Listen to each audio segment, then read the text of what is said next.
Jesse, it's great to be here. So, upon departing space station, Instead, they're getting off on the coast of Florida today, 21 hours ago when this was posted. I also told you there'd be a landing in the South Sea. How funny. Dragon underwent a sequence of departure burns, and since then the crew has had a bit of a rest period and has since now kicked off preparations for re-entry. And this next phase of the mission is when things really start to get exciting, and Dragon has a series of steps to complete before returning Crew 4 home. So you call it Dragon. I guess Vladimir Putin helps you get that. First, Dragon will maneuver the correct attitude and jettison its trunk, which is My attitude's fine. the cylindrical unpressurized part of the spacecraft. The trunk is currently connected to the aft or the bottom section of the Dragon capsule, where the heat shield is located. So in order to expose the heat shield and get the vehicle ready for atmospheric re-entry, we'll jettison the trunk. And from there, the spacecraft will... You're going to operate Gimme and turn it into Technique GMC volume.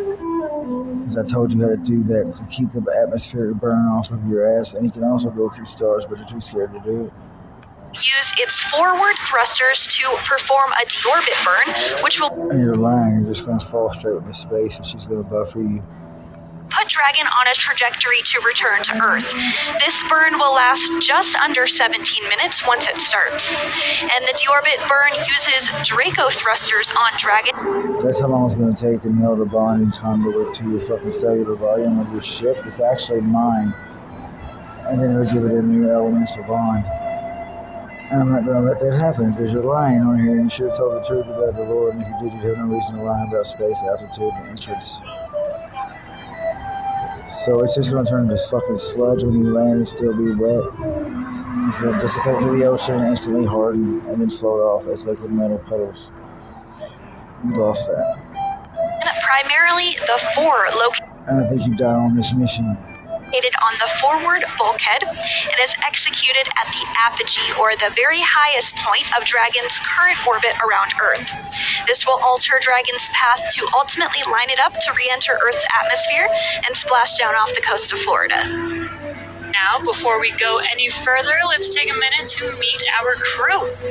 Dr. Kjell Lindgren was born in Taipei, Taiwan, but spent most of his childhood overseas in England. He is married with 3 children, and Dr. Lindgren was an instructor and jump master with the U.S. Air Force Academy. He also has a doctorate in medicine and served as a NASA flight surgeon and then as an astronaut aboard Soyuz, where he spent 141 days in space during expeditions 44 and 45, and he is the commander of Dragon Freedom. Bob Hines was born in Fayetteville, North Carolina. He's married with 3 daughters, and he has a Master of Science degree in aerospace engineering and served 21 years in the U.S. Air Force as a test pilot and fighter pilot in the F-15E. He came to NASA as a research pilot, and he's the Crew 4 pilot for the Dragon Freedom on what was his first spaceflight.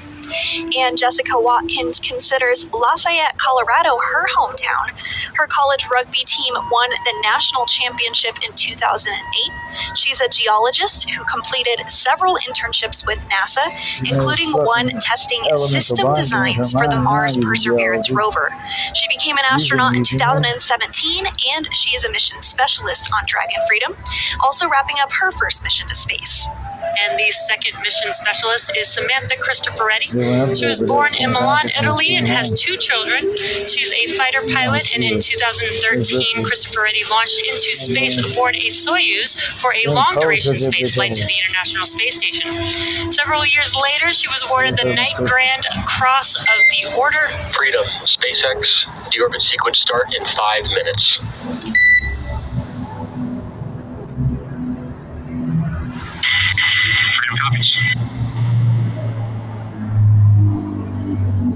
Great news there. The deorbit burn will begin in about 5 minutes from now.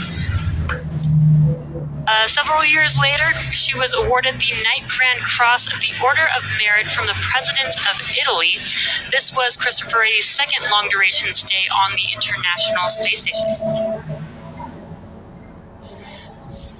Now, to prepare for these upcoming events, right now the Dragon spacecraft is doing a couple of things autonomously.